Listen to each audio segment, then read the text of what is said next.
بعد أخوة الإيمان اتقوا الله حق تقاته ولا تموتن إلا وأنتم مسلمون فقد قال تعالى في محكم التنزيل أعوذ بالله من الشيطان الرجيم بسم الله الرحمن الرحيم تبارك الذي نزل الفرقان على عبده ليكون للعالمين نذيرا الذي له ملك السماوات والأرض ولم يتخذ ولدا ولم يكن له شريك في الملك وخلق كل شيء فقدره تقديرا. Jemaah salat zuhur yang dimuliakan oleh Allah Subhanahu wa taala, puji syukur kita haturkan kehadirat Allah Subhanahu wa taala atas limpahan karunia nikmat-Nya. Salawat dan salam semoga selalu terlimpahkan kepada uswah dan qudwah kita Rasulullah beserta keluarganya dan semua yang istiqamah menjalankan sunnah-sunnahnya. Kali ini kita akan belajar berkaitan dengan surat Al-Kahfi dengan harapan kita bisa membacanya minimal pada malam atau hari Jumat. Karena surat ini juga mengungkap beragam pelajaran berharga untuk memperkuat semangat ibadah dan dakwah kita kepada Allah Subhanahu wa taala. Surat ini diturunkan sebelum hijrah, artinya masih kategori surat Makkiyah. Sebagian ahli tafsir menyebutkan bahwa surat ini turun setelah surat Al-Ghasyiyah, dan dalam urutan mushaf surat ini berada setelah surat Al-Isra, dan jumlah ayatnya sebanyak 110 ayat. Surat ini adalah siapa di antara kamu yang menjumpai Dajjal, maka hendaklah membacakan ayat-ayat pembuka surat Al-Kahfi. Dalam versi lain menyebutkan 10 ayat di awal surat Al-Kahfi. Ketika bertemu Dajjal, maka bacakan supaya tidak terkena fitnahnya. Dan versi lain, barang siapa membaca 10 ayat terakhir surat Al-Kahfi, maka ia terjaga dari Dajjal. Kelihatannya semuanya berkaitan dengan Dajjal. Versi lain, barang siapa membaca surat Al-Kahfi pada hari Jumat atau malam Jumat, maka Allah memberikan cahaya kepadanya dari bawah mata kakinya sampai kolong langit. Ada cahaya di sana sehingga terang benderang bisa terlihat oleh malaikat, dan kemudian mereka merasa heran, ada apa gerangan sehingga ada cahaya antara mata kaki sampai kolong langit. Ternyata ada seorang hamba Allah yang membaca surat Al-Kahfi pada malam atau hari Jumat. Barang siapa yang membaca surat Al-Kahfi pada hari Jumat, Allah akan memberikan cahaya di antara dua Jumat. Inilah sebabnya kita bahas, apalagi besok hari Jumat, dan kita harus membiasakan membaca surat Al-Kahfi pada hari Jumat atau malam Jumat agar Allah menerangi perjalanan kita. Apalagi disebutkan di sini Allah akan menerangi di antara dua Jumat. Penerangan Allah itu tentu agar kita terarah perjalanan hidupnya, lalu kemudian kita selalu bersemangat melakukan kebaikan dan terhindar dari semua bentuk kegelapan yang terkadang disebut sebagai kemaksiatan dan dosa. Sebab dosa itu dalam Al-Quran sering dipersepsikan dengan kegelapan, sedangkan kebenaran itu adalah cahaya. Allahu waliyul ladzina amanu yukhrijuhum minadh dhulumati ilan nur walladzina kafaru awliya'uhum at-taghut yukhrijunahum minan nuri ila dhulumat. Jadi biasakan, inilah kenapa kita membahasnya dengan harapan kita terbiasa membaca pada malam atau hari Jumat. Kisah Ashabul Kahfi itu dimulai dari ayat 10 dan seterusnya, terang-terang di sini. Dan kemudian tentu pelajarannya adalah bahwa ternyata pemuda ini memulai dakwanya dengan kaumnya, dan kalau kaumnya menolaknya, ketika kaumnya itu menolak dakwah dan mendustakannya, Allah perintahkan mereka untuk bersembunyi dalam goa.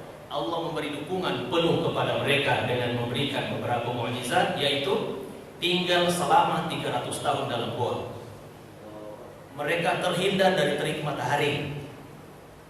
Mereka tidur dan tidak bangun selama 309 tahun. Artinya 300 itu versi peredaran matahari atau Masehi, 309 tahun itu versi Hijriah atau peredaran bulan. Setelah keluar kaumnya sudah beriman gitu. Jadi dengan karunia Allah Subhanahu wa taala, dia kemudian terjaga, tertidur dalam gua selama 300 tahun atau 309 tahun, waktu yang sangat panjang. Itulah cara Allah menyelamatkan para da'inya dari orang-orang yang tidak beriman kepada Allah Subhanahu wa taala.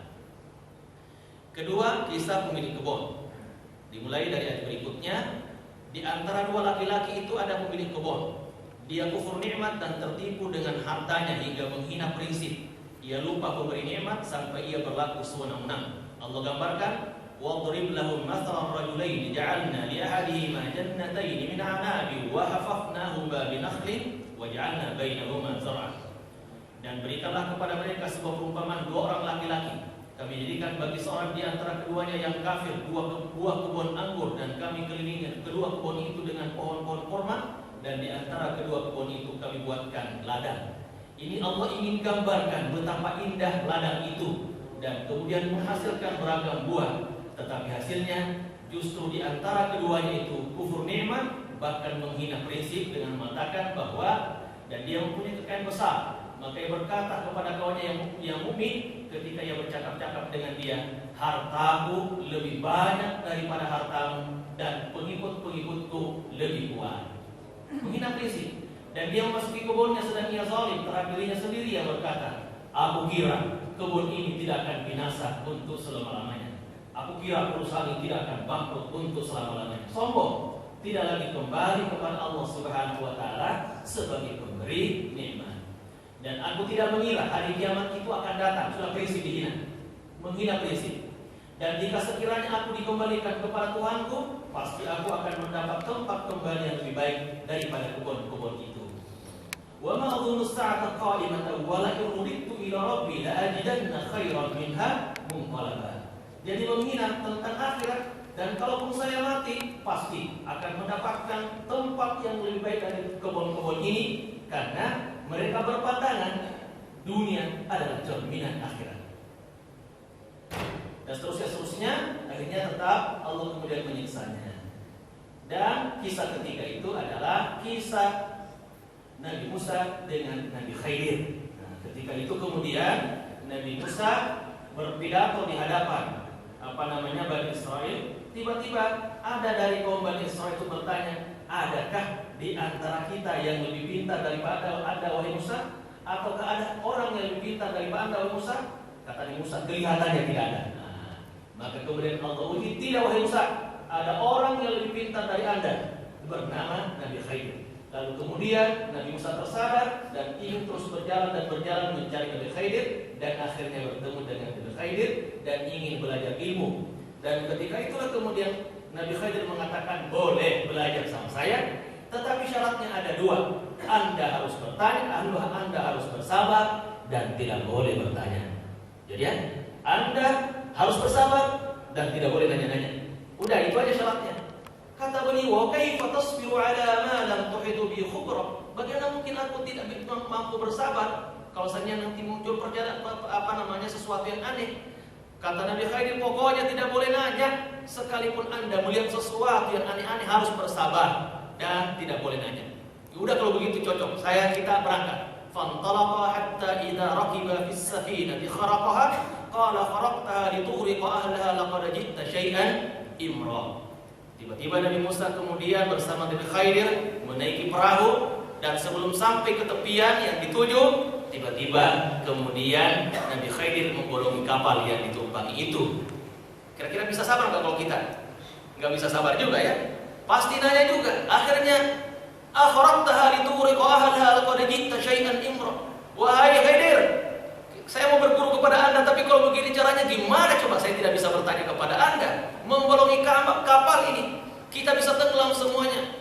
Musa, kan saya sudah bilang gak boleh nanya-nanya. Sekarang Anda bertanya.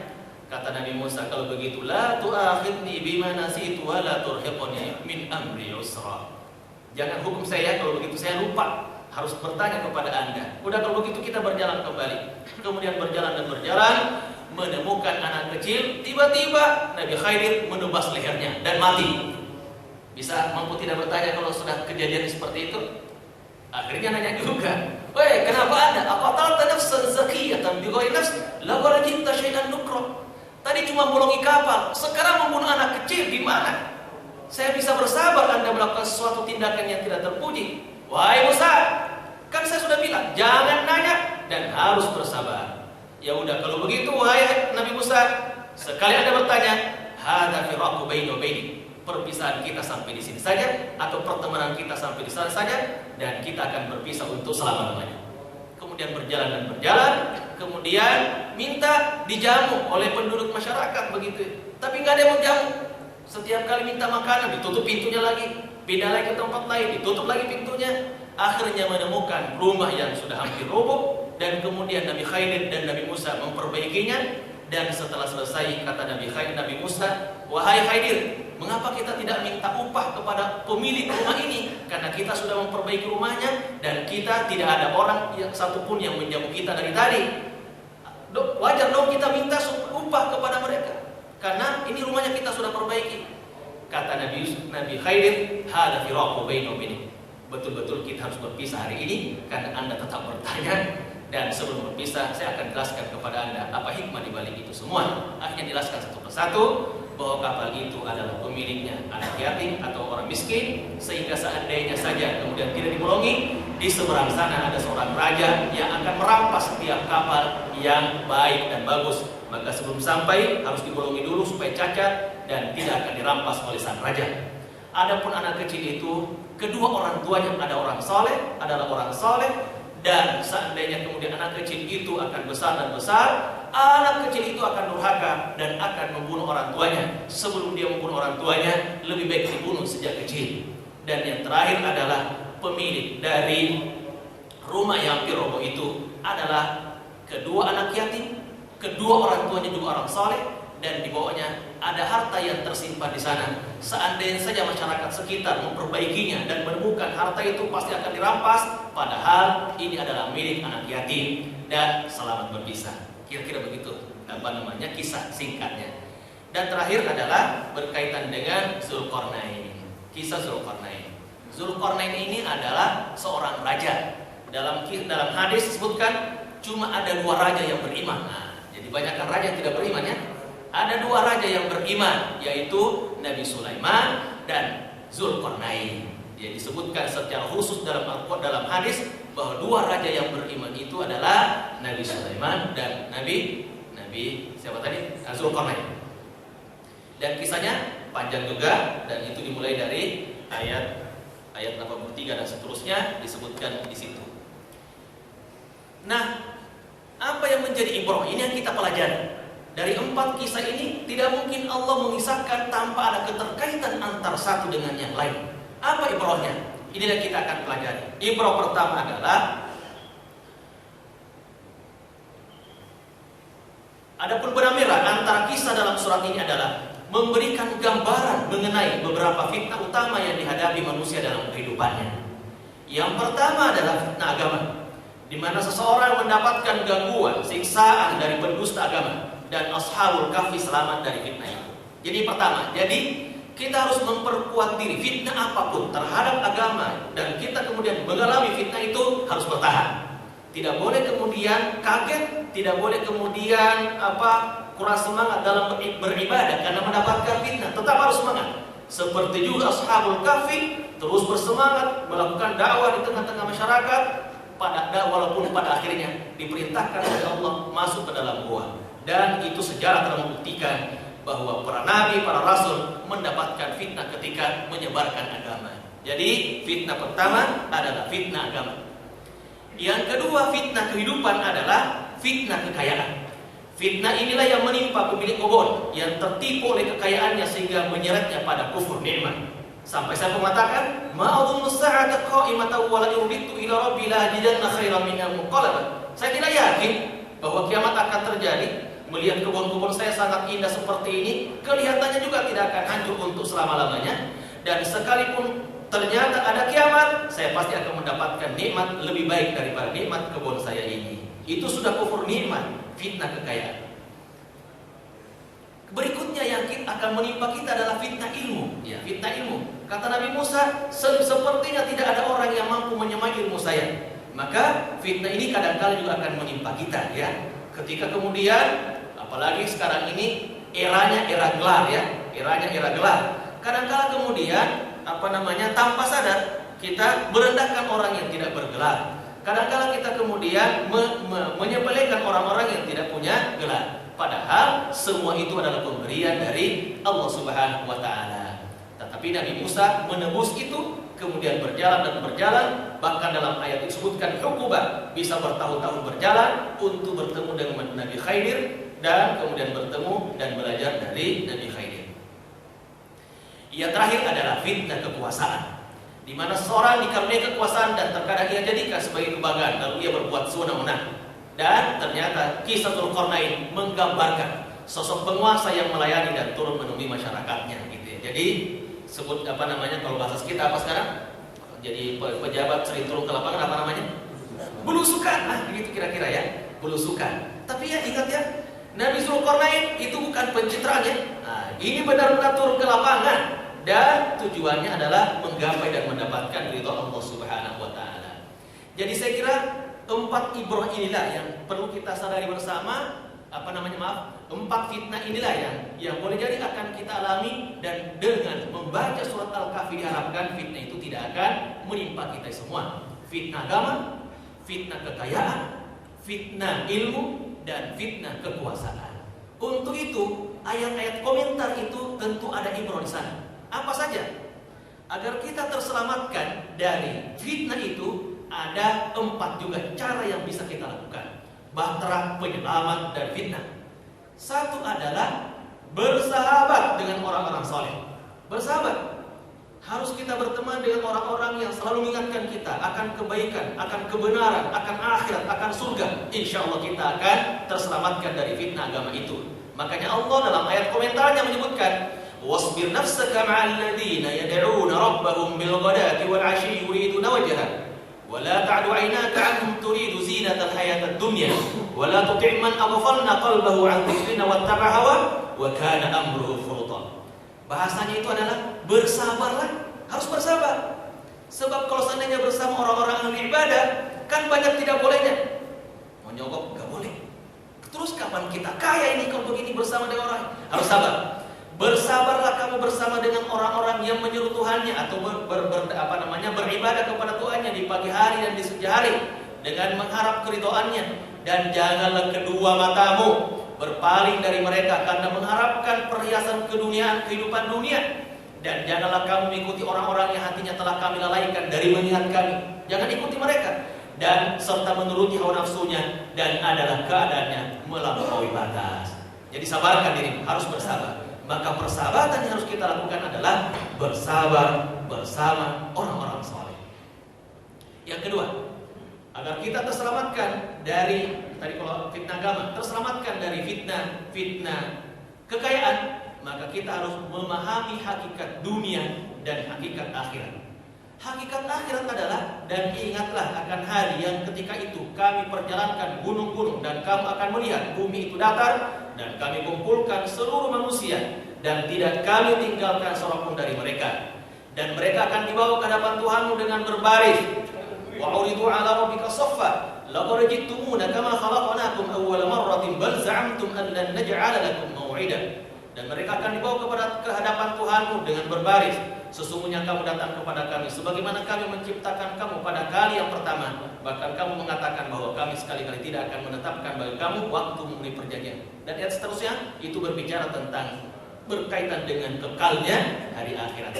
Itu hakikat akhirat, tempat yang kekal dan abadi, dan kita semua akan dimintai pertanggungjawaban atas apa yang kita lakukan di atas permukaan bumi. Memahami hakikat dunia juga sama. Dunia itu seperti hujan yang turun ke bumi lalu menumbuhkan biji-bijian, dan ini terjadi dengan cepat. Setelah itu tumbuhan menjadi kering dan dengan cepat pula, dan akhirnya mati.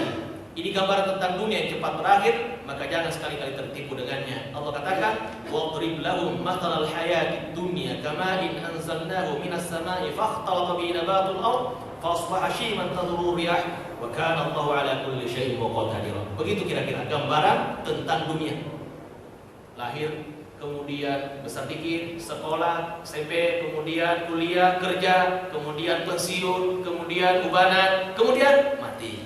Seperti juga pepohonan, cepat, cepat dan cepat. Dan Allah menggunakan kata fa. Fa itu artinya cepat, cepat. Berikutnya adalah agar kita terhindar dari penyakit ilmu tadi, tawadhu dan rendah hati. Qala satajiduni insyaallah sabiran wa la a'si laka amra. Ini tawadhunya Nabi Musa. Adapun tawadhunya Khidir, kata dia, qala ma fa'altu an amri dzalika ta'wilu ma lam tasti' alaihi sabra. Aku melakukan ini semua bukan karena inisiatif saya, tetapi ini adalah perintah dari Allah Subhanahu wa taala. Semuanya dikembalikan kepada Allah Subhanahu wa taala. Jadi sikap tawadhu harus munculkan ketika kita memiliki ilmu pengetahuan.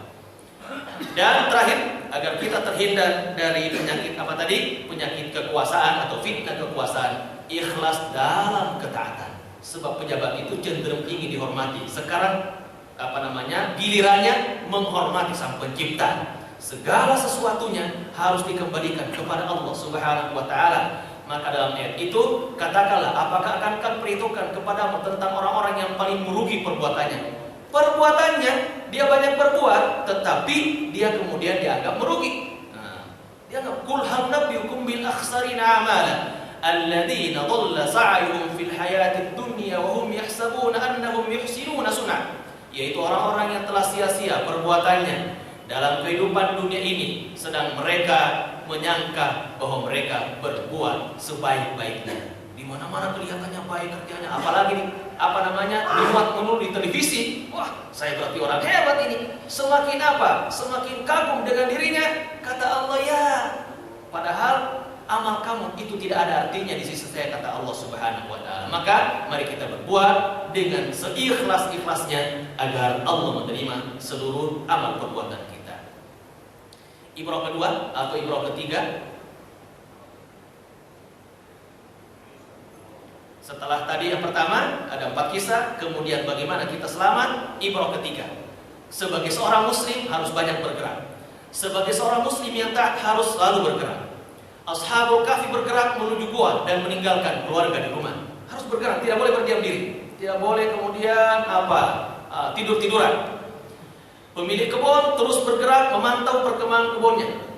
Maaf, menyebut kata tidur, takutnya ada yang tidur di sini. Enggak, ini berkaitan ashabul pemilik kebun. Pemilik kebun terus bergerak memantau perkembangan kebunnya. Jadi juga terus ke kantor ya, ke kantor. Kan capek ke kantor. Kata Rasulullah, orang yang lelah bekerja dari pagi dan terasa lelahnya di malam hari, ketika lelah itu kata Allah, aku ampuni dosa kalian. Dan ternyata orang yang berlelah dalam kerja juga insya Allah diampuni dosanya oleh Allah Subhanahu wa taala. Musa bergerak menuju tempat untuk mencari keberadaan Khidir. Setelah bertemu Khidir, Nabi Musa terus bergerak dari satu tempat ke tempat lain. Al-Quran menggunakan kata fantalaqa, bergerak, berjalan, menuju. Itu artinya apa? Dia tidak pernah berhenti dan terus berjalan. Apalagi yang namanya Zulkarnain, yang kalah dahsyatnya adalah perjalanan Zulkarnain. Ia bertemu tempat terbenamnya matahari sebelah barat. Ia bertemu dengan tempat terbitnya matahari sebelah timur, hingga ia sampai di antara 2 gunung. Ia lalu menyeru kepada penduduk untuk membantunya membuatkan dinding pembatas. Dalam tafsir disebutkan perjalanan dari tempat terbit terbenamnya matahari ke tempat terbitnya matahari itu ditempuh perjalanannya dengan menggunakan perahu selama 8 tahun. 8 tahun. Dari tempat terbenamnya matahari ke tempat terbitnya matahari itu 8 tahun perjalanan dengan menggunakan perahu. Cuma satu tujuannya, melakukan dakwah di jalan Allah Subhanahu wa taala. Jadi kalau seandainya pengajiannya dekat-dekat, ya nggak boleh beralasan ini pengajiannya jauh. Nah, nggak jauh gitu ya. Menggunakan perahu coba. Perahunya juga perahu nggak besar-besar amat di tengah ombak yang sangat besar, tapi nggak pernah takut. Dan dalam perjalanan itu kemudian mampir bertemu sana Ya'juj wa Ma'juj ya. Kemudian dibuatkan dinding. Ini yang saya sebutkan tadi. Dia melayani masyarakat dengan membuatkan dinding pembatas agar masyarakat terhindar dari kezaliman Ya'juj wa Ma'juj. Jadi itu pemimpin yang baik. Ia tidak pernah berhenti bergerak sampai menghadap Rabb-nya.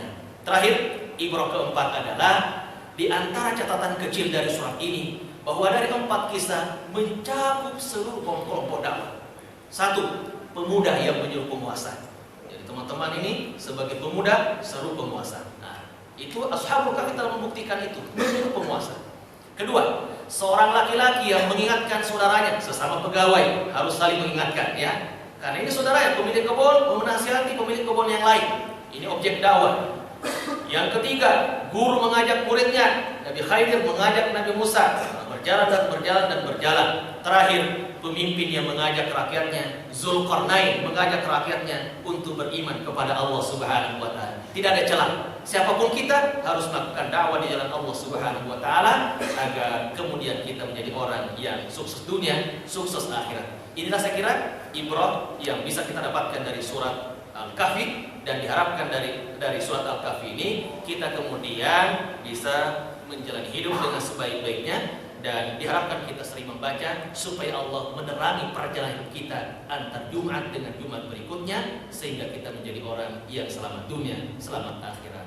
Allahu a'lam bishawab. Cukup sampai di sini, dan wabillahi taufiq. Assalamualaikum warahmatullahi wabarakatuh.